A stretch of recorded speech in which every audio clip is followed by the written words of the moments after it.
this, that we are not the savior of other people, right? And not even in the biblical connotation or tone, but there are a lot of people who are looking to be saved.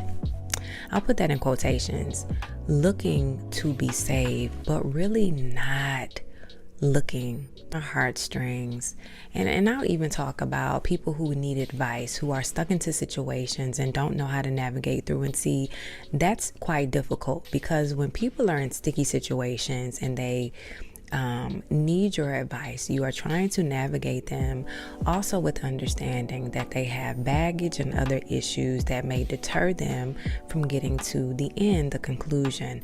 So you have a bit of patience and understanding that when you're navigating, it may take a while, right? And this is why we get pulled in longer than expected. But down the line, you realize that the person that you're giving the advice to doesn't use the advice, but with patience, right?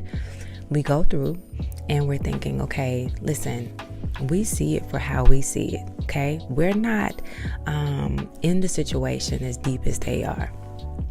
You give grace because you understand it's complicated. And so you begin to work with people until you realize that some people will call on you to get this advice and get this assistance and get this help, to not listen to you at all, to only phone you or message you as if it is an emergency, to pull on your heartstrings so that you are answering phone calls, so that you are the go-to emergency person because they like to complain. And I want to say this doesn't happen with every single person, because sometimes when you put things out there in the atmosphere, people think that it is a general statement for all. But we've all been accompanied by people who always need advice but never take it.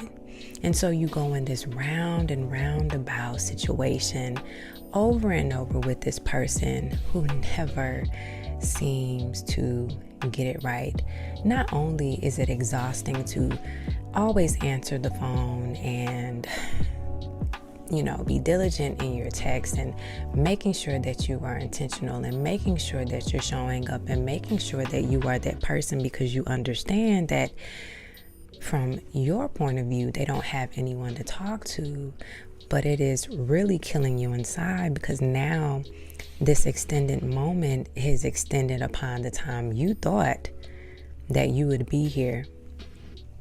I want to offer you some advice with people who keep pulling you in and saying, I just need help. I need you to, can you get me out of this situation? Or can you give me some key points to help me navigate through? And you've given them all that you can give. At some point, baby, we got to back up.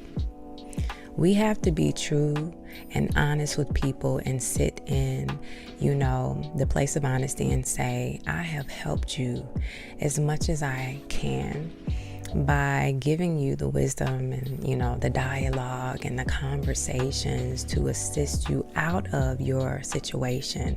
But I can only do my part and do so much. And therefore, you have to do what you have to do for yourself. Some people don't like to take accountability for their part in the matter. They want people to feed them something, and they want to constantly complain because, let's be honest, some people like to be the victim as well, and you have to be careful with that. Take a step back. When that person begins to call you or text you as if it's an emergency again, the same way they did before, take a step back and collect yourself, get yourself together, calmly, answer the phone, or align yourself enough to where you can text a complete sentence and paragraph and explain why it is that you are no longer available for what they need. This is setting a boundary. People will pull your energy out of you if you allow them to. We can only do so much, and this is why I said that we cannot be a savior to people. They have to be accountable for their position. And guess what? To be honest, we have to be accountable for ours as well.